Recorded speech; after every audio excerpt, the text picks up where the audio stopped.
أعوذ بالله من الشيطان الرجيم. بسم الله الرحمن الرحيم.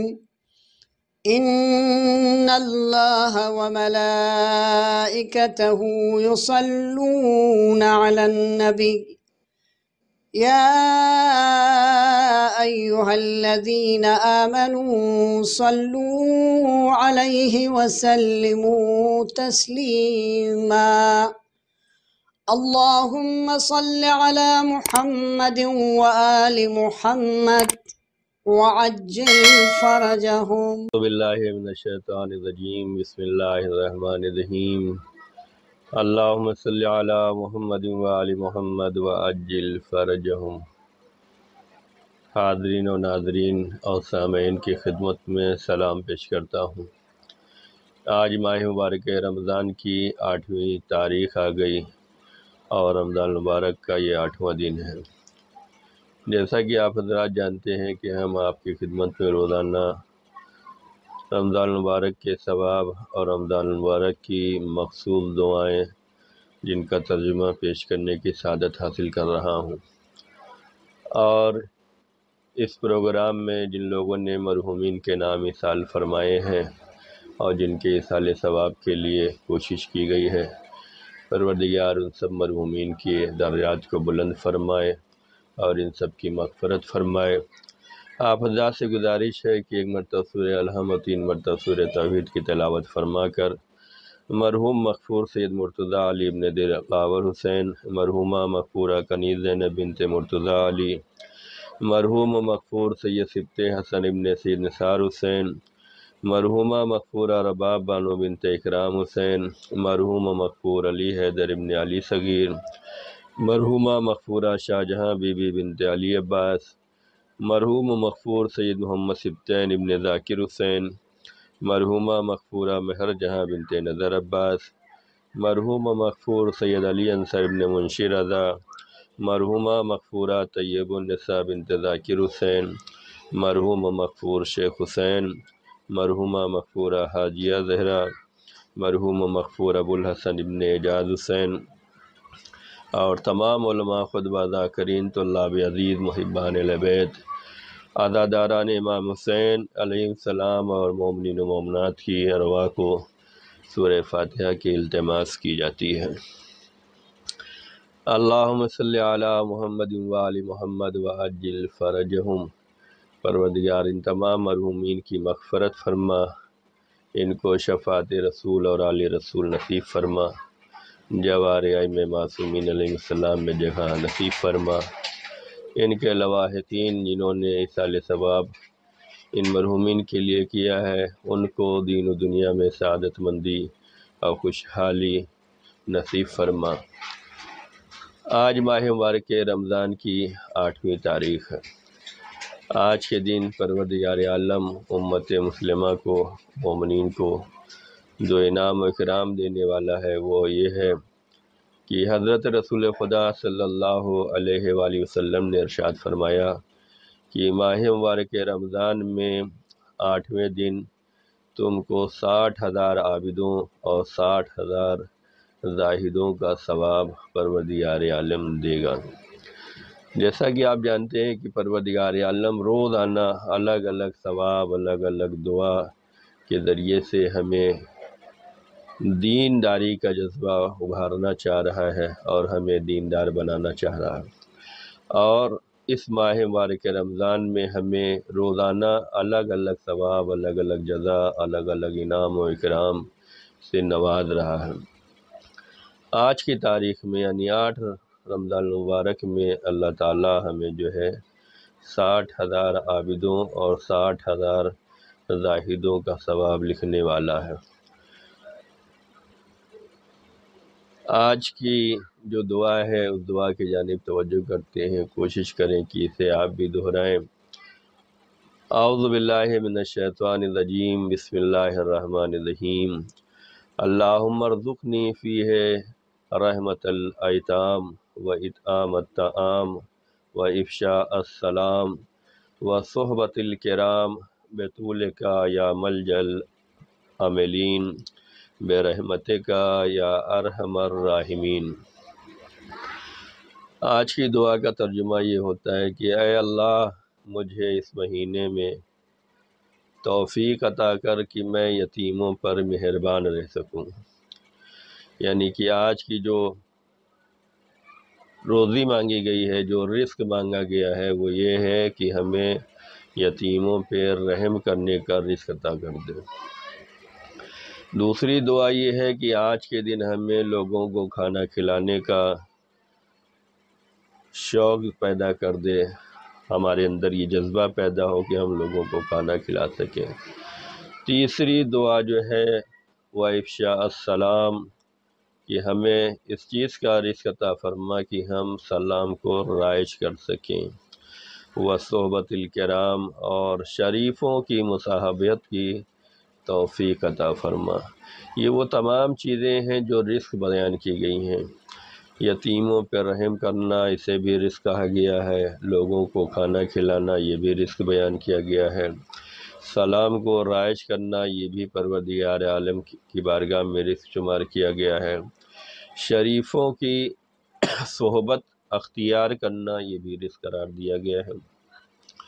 اور یہ کون سے وسیلے سے دعا مانگی جا رہی ہے کہ یتیموں پر رحم کر سکوں، لوگوں کو کھانا کھلا سکوں، سلام کو رائج کر سکوں، شریفوں کی صحبت اختیار کر سکوں۔ یہ سب کرنے کے لیے جو وسیلہ درکار ہے وہ پروردگار عالم کی ذات مبارکہ کا اور مقدسہ کا جو ہے وسیلہ ہے۔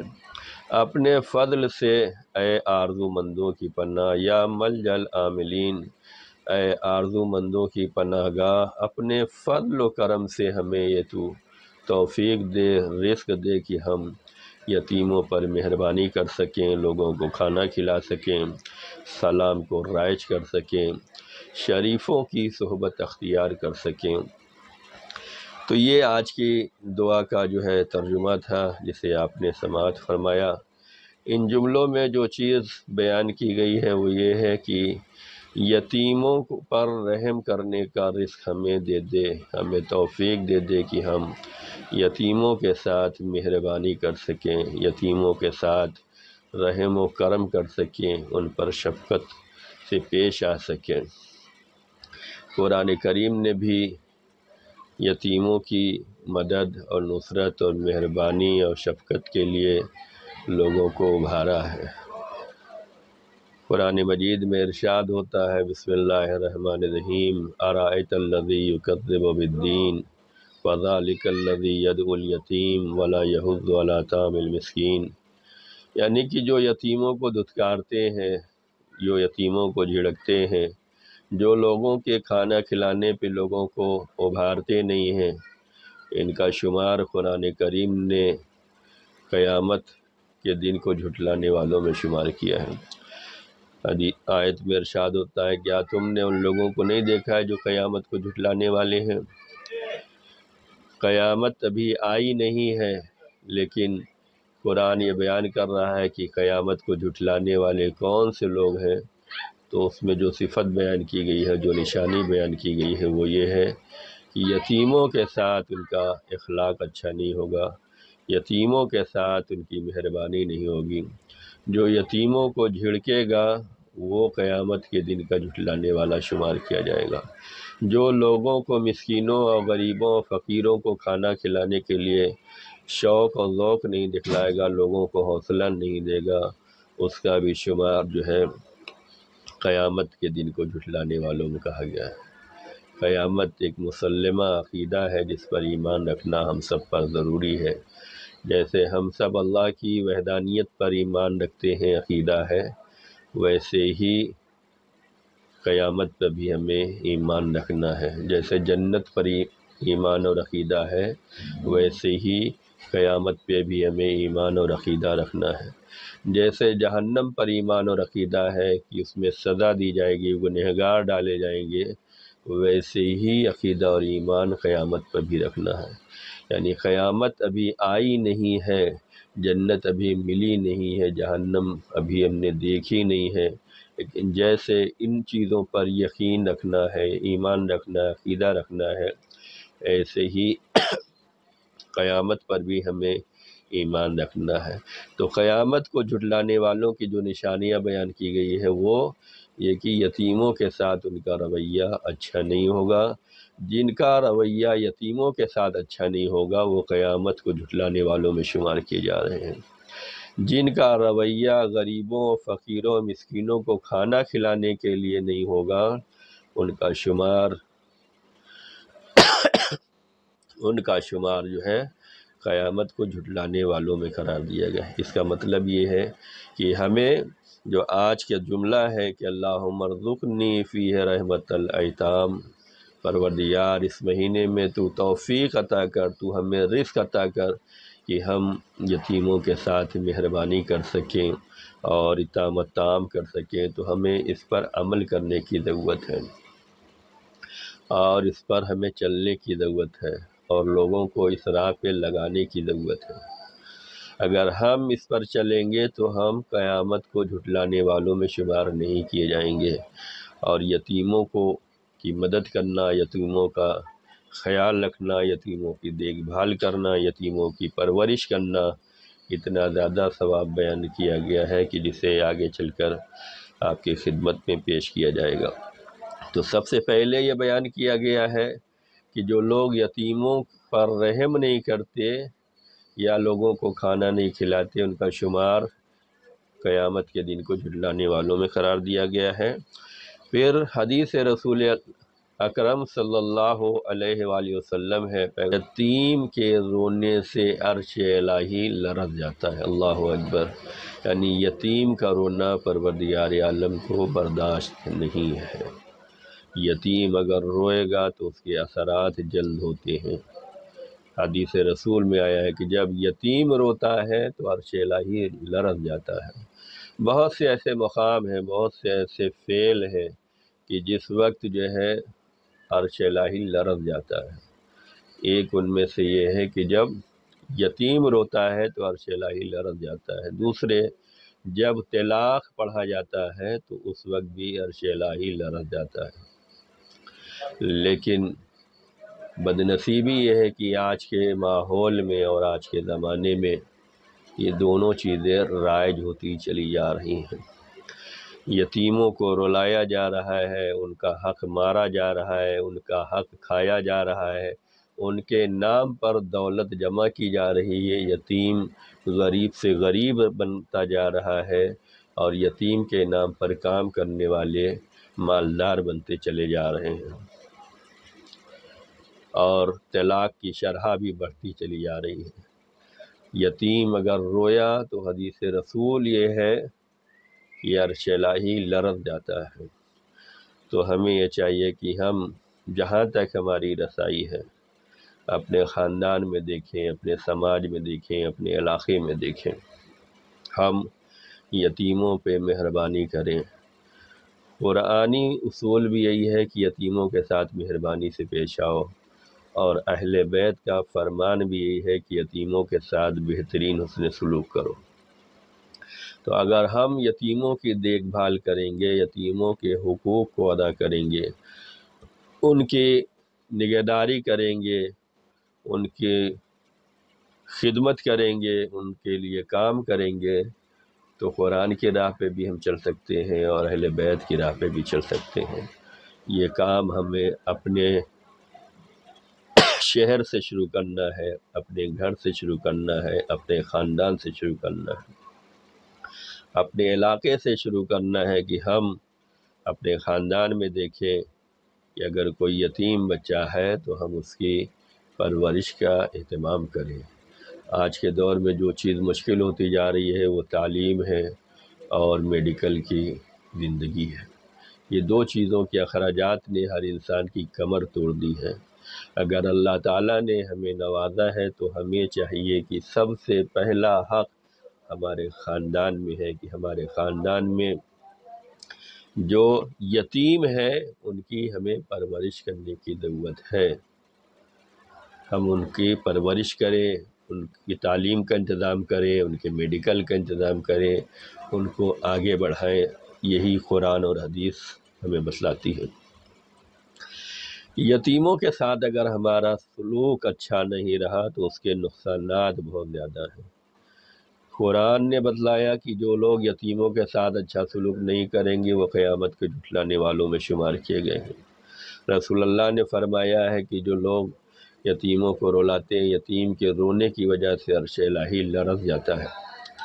مولا امیر المومنین علی بن ابی طالب علیہ السلام فرماتے ہیں کہ یتیم پر ظلم کرنا یا بیوہ پہ ظلم کرنا جو ہے یہ نعمتوں کو سلب کر لیتا ہے۔ اگر کوئی شخص جو ہے یتیم پہ ظلم و ستم کر رہا ہے اور ایسی عورت پہ ظلم و ستم کر رہا ہے جس کا شوہر نہیں ہے جو بے سرپرست ہے، تو اگر کوئی اس پر ظلم کر رہا ہے تو یہ ظلم کرنا یہ سبب بنے گا کہ عذاب اس پر نازل ہوگا اور اس کے پاس جو بھی نعمت ہے اللہ تعالیٰ اس سے سلب کرتا جائے گا۔ آج کی زندگی میں ہر انسان رزق کی تلاش میں ہے، محنت کر رہا ہے، مزدوری کر رہا ہے، لیکن برکتیں نہیں ہیں، خوشحالی نہیں ہے، سکون نہیں ہے۔ اس کی بہت سی وجوہات ہو سکتی ہیں، ان میں سے یہ بھی وجوہات ہے کہ ہم یتیموں پر اور بیواؤں پر جو ظلم کر رہے ہیں اس کی وجہ سے نعمتیں چھن جاتی ہیں۔ تو ہمیں چاہیے کہ ہم دور نہ جائیں، ہم اپنے علاقے میں تلاش کریں، اپنے محلے میں تلاش کریں، اپنے خاندان میں تلاش کریں۔ اگر ہر بندہ مومن اپنے خاندان والوں کی نگہداری شروع کر دے، اس کی دیکھ بھال شروع کر دے، تو اسلام کا تعلیم سسٹم، اسلام کا نظام ایسا ہے کہ کوئی غریب نہیں رہے گا، کوئی پریشان حال نہیں رہے گا۔ لیکن ہوتا یہ ہے کہ انسان کے پاس جب دولت آ جاتی ہے تو انسان اپنوں کو بھول جاتا ہے، غیروں کو اپنا لیتا ہے، اور آج کے زمانے میں یہی ہو رہا ہے۔ تو یتیموں کا خیال نہ کرنا، مولا علی علیہ السلام فرماتے ہیں کہ عذاب کے نازل ہونے کا بھی سبب بنتا ہے اور نعمتوں کے سلب ہونے کا بھی سبب بنتا ہے۔ یعنی جو نعمت ہے وہ بھی جانے والی ہے اور عذاب تو آنا ہی آنا ہے۔ تو ہمیں چاہیے کہ ہمارے پاس ساری تعلیمات ہے، قرآن کی بھی تعلیمات ہے، اہل بیت کی بھی تعلیمات ہے، ہمیں چاہیے کہ ہم ان تعلیمات پہ چلیں تاکہ ہماری زندگی خوشحال زندگی ہو، ہماری زندگی میں سکون ہو، اطمینان ہو، خوشحالی زندگی گزار سکیں۔ تو آج کے دعاؤں میں یہ کہا گیا کہ ہمیں یہ رزق عطا فرما کہ ہم یتیموں کے ساتھ مہربانی کر سکیں۔ تو ہم نے بیان کیا کہ یتیموں کے ساتھ جو لوگ مہربانی نہیں کرتے، جن کا اخلاق اچھا نہیں ہوتا، جن کا کردار یتیموں کے ساتھ، جن کا رویہ اچھا نہیں ہوتا، ان کو یہ عذاب آتا ہے۔ لیکن وہ لوگ جن کا رویہ اور اخلاق جو ہے یتیموں کے ساتھ اچھا ہوتا ہے، ان کو پروردگار عالم کیا نوازتا ہے۔ اور یہ فقط مسلمانوں سے ہی نہیں بلکہ بنی اسرائیل والوں سے بھی اللہ تعالیٰ نے یہی عہد و پیمان لیا تھا۔ سورہ بقرہ میں ارشاد ہوتا ہے، بسم اللہ الرحمن الرحیم، وَإِذْ أَخَذْنَا مِيثَاقَ بَنِي إِسْرَائِيلَ لَا تَعْبُدُونَ إِلَّا اللَّهَ وَبِالْوَالِدَيْنِ إِحْسَانًا وَذِي الْقُرْبَى وَالْيَتَامَى وَالْمَسَاكِينِ۔ اس وقت کو یاد کرو کہ جب اللہ تعالیٰ نے بنی اسرائیل سے عہد و پیمان لیا تھا کہ تم خدائے وحدہ لا شریک کے علاوہ کسی کی عبادت نہیں کرو گے، اور ماں باپ اور عزیز و قریب اور یتیموں اور مسکینوں کے ساتھ جو ہے نیک سلوک کرو گے۔ تو یتیموں کے ساتھ مہربانی اور احسان کے ساتھ پیش آنا جو ہے یہ بنی اسرائیل والوں سے بھی عہد لیا گیا تھا۔ اور اس کے بعد رسول اللہ صلی اللہ علیہ وسلم ارشاد فرماتے ہیں کہ جنت میں ایک ایسا گھر ہے جسے خوشی کا گھر کہا جاتا ہے، دار الفرح، خوشی کا گھر کہا جاتا ہے۔ اس گھر میں فقط وہ شخص داخل ہوگا جو مومنین کے یتیموں کو خوشحال رکھتا ہوگا۔ یعنی اگر ہم یتیموں کی دیکھ بھال کر رہے ہیں، یتیموں کی کفالت کر رہے ہیں، یتیموں کو پروان چڑھا رہے ہیں، ان کی تعلیم و تربیت کا اہتمام کر رہے ہیں، تو اللہ تعالی ہمیں جنت میں اس گھر میں جگہ دے گا جسے دار الفرح کہا جاتا ہے، خوشی کا گھر۔ کیوں؟ جب ہم کسی یتیم کی پرورش کرتے ہیں تو یتیم خوش ہوتا ہے۔ یہ فقط یتیم ہی خوش نہیں ہوتا، پروردگار بھی خوش ہوتا ہے۔ تو اللہ تعالیٰ اس بندے کو جو یتیم کی پرورش کرتا ہے اسے جنت میں وہ گھر دیتا ہے جس کو دار الفرح کہا جاتا ہے، خوشی کا گھر کہا جاتا ہے، اور اس گھر میں فقط وہی داخل ہوں گے جو یتیموں کو خوشحال رکھتے ہوں گے۔ رسول اللہ صلی اللہ علیہ وسلم کی بارگاہ میں ایک شخص آیا، اس نے کہا کہ یا رسول اللہ، قساوت قلب ہو گیا ہے، ہمارا دل بڑا سخت ہو گیا، ہمارے دل پہ کچھ اثر ہی نہیں کرتا، ہمارا دل نرم ہی نہیں پڑتا، کیا کیا جائے؟ تو رسول اللہ صلی اللہ علیہ وسلم نے فرمایا کہ آیا تو چاہتا ہے کہ تیرا دل نرم ہو جائے اور تیری حاجت پوری ہو جائے؟ کون بندہ ایسا ہے جو یہ نہیں چاہتا ہوگا کہ ہمارا دل نرم ہو جائے اور ہماری حاجت پوری ہو جائے؟ ہر بندہ چاہتا ہے۔ اس نے بھی کہا یا رسول اللہ چاہتا ہوں۔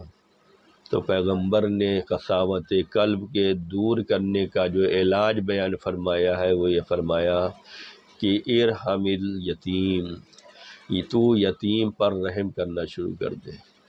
اگر قساوت قلب ہے، تمہارا دل نرم نہیں پڑتا، دل سخت ہو گیا ہے، دل پہ کوئی بات اثر نہیں کرتی ہے، تو اس کا علاج یہ ہے کہ یتیموں پر مہربانی شروع کر دو۔ یہ رسول اللہ کا بتایا ہوا علاج ہے۔ اور اس کے بعد فرمایا شفقت کا ہاتھ اس کے سر پر پھیر دو، اور پھر فرمایا اسے اپنے کھانے سے کھانا کھلایا کرو، تو تیرا دل نرم ہو جائے گا اور تیری حاجت بھی پوری ہو جائے گی۔ آج کا شکوہ یہی ہے کہ ہماری حاجت پوری نہیں ہوتی، ہماری خواہش پوری نہیں ہو رہی ہے، ہماری دعا پوری نہیں ہو رہی ہے۔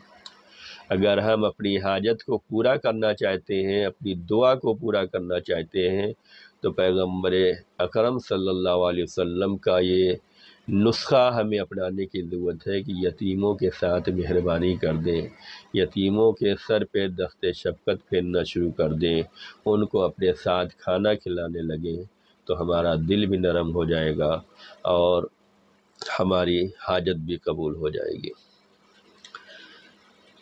آج کی دعا میں جو دوسرا جملہ آیا ہے وہ یہ ہے کہ وَإِطْعَامَ الطَّعَامِ، اور آج کے دن پروردگار تو ہمیں توفیق دے، یہ رزق دے کہ ہم لوگوں کو کھانا کھلا سکیں۔ اہل بیت اطہار علیہ السلام لوگوں کو کھانا کھلاتے تھے، پورا سورہ دہر اسی شان میں ہے۔ بسم اللہ الرحمن الرحیم وَيُطْعِمُونَ الطَّعَامَ عَلَىٰ حُبِّهِ مِسْكِینًا وَیَتِیمًا وَأَسِیرًا، کہ انہوں نے محبت میں کھانا کھلایا، مسکینوں کو کھلایا ہے، یتیموں کو کھلایا ہے، اسیروں کو کھلایا ہے۔ کھانا کھلانا جو ہے یہ اتنا بڑا ثواب رکھتا ہے کہ جناب موسیٰ کلیم اللہ سے اللہ تعالیٰ نے سوال کیا، موسیٰ کیا تم نے کوئی کام ہمارے لیے کیا ہے؟ جناب موسیٰ کلیم اللہ نے فرمایا پروردگار ہم نے تیرے لیے نماز پڑھی، تیرے لیے روزہ رکھا، تیرے لیے تسبیح اور تحلیل کیا۔ آواز قدرت آئی، موسیٰ یہ سب کام تم نے اپنے لیے کیے ہیں۔ جناب موسیٰ کلیم اللہ رونے لگے، پروردگار میں یہ سمجھ رہا تھا کہ نماز تیرے لیے ہے، روزہ تیرے لیے ہے، تسبیح تیرے لیے ہے، لیکن آج پتہ چلا یہ سب کام میرے لیے ہے۔ نماز اعمال کی قبولیت کی ضامن ہے، روزہ رکھنا جہنم سے بچاتا ہے، تسبیح پروردگار کرنا جنت میں درجات کو بڑھاتا ہے، یہ سب کام تو تمہارے اپنے لیے ہے، موسیٰ کوئی کام ہمارے لیے کیا ہے؟ موسیٰ رونے لگے۔ آواز قدرت آئی، موسیٰ وہ کام جو میری رضا کے لیے ہوتا ہے، میری خوشنودی کے لیے ہوتا ہے، وہ یہ ہے کہ لوگوں کو کھانا کھلاؤ، بھوکوں کو کھانا کھلاؤ، یہ کام میری رضا کے لیے ہوتا ہے، یہ خدا کے لیے کام ہے کہ اگر ہم کسی کو کھانا کھلا رہے ہیں، کسی بھوکے کو کھانا کھلا رہے ہیں، تو اس سے خدا راضی ہوتا ہے، یہ ایسی عبادت ہے جس سے خدا راضی ہوتا ہے۔ اور اسی میں یہ بھی جملہ آیا تھا کہ اگر عالم کا احترام کرتے ہو تو یہ کام بھی اللہ کی رضا کے لیے ہوتا ہے، جو کہ آج کے زمانے میں یہ ساری چیزیں فوت ہوتی چلی جا رہی ہیں۔ دنیا اپنے میں لگی ہوئی ہے، منمانیوں کا دور چل رہا ہے، بس جو ہم کہیں وہی صحیح ہے، جو ہم سمجھتے ہیں وہی صحیح ہے۔ تو اگر اللہ تعالیٰ کے لیے کام کرنا چاہتے ہو تو اپنے علاقے کے عالم کا احترام کرو، اور لوگوں کو، غریبوں کو، یتیموں کو، مسکینوں کو، بھوکوں کو خدا کے لیے کھانا کھلاؤ۔ وہ لوگ جو ماہ مبارک رمضان میں افطاری کراتے ہیں، یہ کتنے ثواب کا کام ہے کہ لوگوں کو کھانا کھلانا نام خدا پہ ہے، اس سے خدا جو ہے راضی ہوتا ہے، یہ کام خدا کے لیے ہوتا ہے۔ وہ لوگ کتنے خوش نصیب ہیں جو مجلس امام حسین علیہ السلام میں نذر و نیاز کا اہتمام کرتے ہیں۔ یہ لوگوں کو کھانا کھلانا جو ہے یہ کام خدا کی رضا کے لیے ہوتا ہے، یہ کام خدا کے لیے ہوتا ہے۔ پروردگار ہر اس بندے کی نذر و نیاز کو قبول کرے اور ہر اس بندے کی افطار کو قبول کرے جو بندگان خدا کے ساتھ بہترین طریقے سے افطار کا انتظام کرتے ہیں یا مجلس امام حسین میں نذر کا اہتمام کرتے۔ پروردگار ان سب کی خدمتوں کو قبول فرمائے، اور یہ وہ کام ہے جو خدا کی رضا کے لیے ہوتا ہے۔ آج جو دعا مانگی گئی ہے وہ یہی ہے کہ پروردگار ہمیں تو توفیق دے، رزق دے کہ ہم لوگوں کو کھانا کھلا سکیں۔ یہ کوئی کرتا ہو یا نہ کرتا ہو، لیکن ہم اہل بیت کے چاہنے والے ضرور کرتے ہیں۔ رمضان المبارک میں افطار کے نام پہ لوگوں کو کھانا کھلاتے ہیں۔ ماہ اعظم میں جو ہے شہادت کے ایام میں ائمہ معصومین کی شہادت میں، ائمہ معصومین علیہ السلام کی محافل و مجالس میں ہم لوگوں کو کھانا کھلا کر یہ بتلاتے ہیں کہ ہم وہ لوگ ہیں جو خدا کی رضا کے لیے کام کرتے ہیں، جو خدا کی مرضی کے لیے کام کرتے ہیں، جس میں خلوص پایا جاتا ہے، جس میں جذبہ پایا جاتا ہے۔ تو یہ آج کی دعا کے جملے تھے جس کو آپ کی خدمت میں پیش کیا ہے، اور اس کے بعد تیسرا جملہ جو ہے وہ افشاء السلام، کھلے دل کے ساتھ سب کو سلام کرنا۔ سلام کو رائج کرنے کی توفیق دے دے ہمیں، سلام کو رائج کرنے کا رزق عطا کر دے۔ آج کی دعا میں یہ دعا مانگی جا رہی ہے کہ ہمیں یہ توفیق دے دے کہ ہم سلام کو رائج کر سکیں، کھلے دل کے ساتھ، منافقت نہ ہو، شرمندگی نہ ہو، ڈر نہ ہو، خوف نہ ہو، کھلے دل کے ساتھ سب کو سلام کریں۔ سلام کرنے کے بہت سے فائدے بیان کیے گئے ہیں، اور یہی وجہ ہے کہ اسلام نے سلام پر لوگوں کو زیادہ ابھارا ہے۔ یعنی کہ وہ بندگان خدا جو سلام میں پہل کرتے ہیں، سلام کرنا اگرچہ سنت ہے، سنت مؤکدہ ہے، لیکن یہ سنت ایسی ہے جس کی زیادہ تاکید کی گئی ہے اور جس پہ زیادہ ثواب دیا گیا ہے۔ جو سلام میں پہل کرتے ہیں ان کو زیادہ ثواب دیا جاتا ہے، انہیں زیادہ اجر دیا جاتا ہے، اور اس کا جواب دینا اتنا اہم قرار دیا گیا ہے کہ اسے واجب قرار دیا گیا ہے۔ یہاں تک کہ اگر ہم نماز پڑھ رہے ہوں اور نماز کے عالم میں کوئی ہمیں سلام کرے تو اس وقت بھی نماز کے عالم میں بھی جواب سلام دینا واجب ہے، لیکن نماز کے عالم میں جواب سلام وعلیکم السلام نہیں ہوگا، سلام علیکم کا جواب بھی سلام علیکم ہی ہوگا۔ تو یہ سلام کو رائج کرنا کھلے دل کے ساتھ، یہ توفیق مانگی جا رہی ہے، یہ رزق مانگا جا رہا ہے۔ آج کی جو خاص دعا ہے اس میں یہ مانگا گیا ہے۔ سلام بڑی اہمیت کا حامل ہے۔ حدیثوں میں آیا ہے کہ تم لوگ جنت میں داخل نہیں ہو سکتے جب تک مومن نہیں بن جاتے، اور تم لوگ مومن نہیں بن سکتے جب تک تم لوگ محب نہ بن جاؤ، اور تم لوگ محب نہیں بن سکتے جب تک تم لوگ ایک دوسرے کو سلام کرنا نہ رائج کر دو۔ یعنی اگر ہم جنت میں جانا چاہتے ہیں تو جنت میں جانے کے لیے ہمیں محب بننا پڑے گا۔ محب بننے کے لیے ہمیں ایک دوسرے سے سلام کرنا ہوگا، محبتوں کو بانٹنا ہوگا، سلام کو رائج کرنا ہوگا۔ یہی وجہ ہے کہ ہم دنیاوی زندگی میں دیکھتے ہیں جو ایک دوسرے سے سلام و دعا کرتے ہیں ان سے محبت ہوتی ہے، ان سے تعلقات اچھے ہوتے ہیں۔ ان کے ساتھ بندہ اخلاق کے ساتھ پیش آتا ہے، شفقت و مہربانی کے ساتھ پیش آتا ہے، اور جو لوگ سلام و دعا نہیں کرتے ان سے رخ موڑ لیا جاتا ہے۔ تو سلام و دعا کرنے سے جو ہے محبت پیدا ہوتی ہے، اور محبت جس میں پیدا ہوگی وہی ایمان آئے گا، اور جس کے دل میں ایمان ہوگا وہی جنت میں داخل جائے گا۔ تو جنت میں جانا چاہتے ہو تو مومن بنو، مومن بننا چاہتے ہو تو محب بنو، محب بننا چاہتے ہو تو سلام کو رائج کرو۔ دنیا سلام کو رائج کرے یا نہ کرے، ہم اہل بیت کے چاہنے والے سلام کو رائج کرتے ہیں، سلام کو افشا کرتے ہیں، اور ہم ہر نماز کے بعد زیارت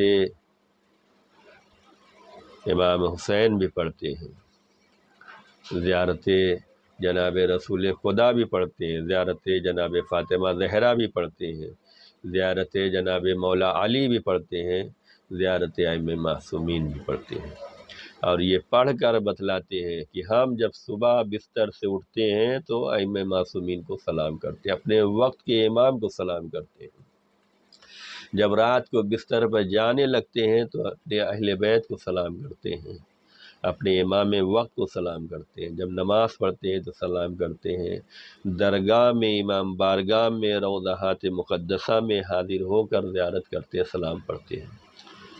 یعنی یہ سلام پڑھنا یہ محبت بڑھا رہا ہے۔ اگر بندگان خدا سے سلام کیا جائے تو محبت بڑھ جاتی ہے، تو ان لوگوں کے اللہ کی نگاہ میں، اہل بیت کی نگاہ میں کتنے محبوب ہوں گے جو روزانہ اہل بیت کو سلام کرتے ہوں گے۔ اہل بیت کو جو لوگ سلام کرتے ہوں گے ان کے دل میں محبت اہل بیت کتنی زیادہ ہوگی۔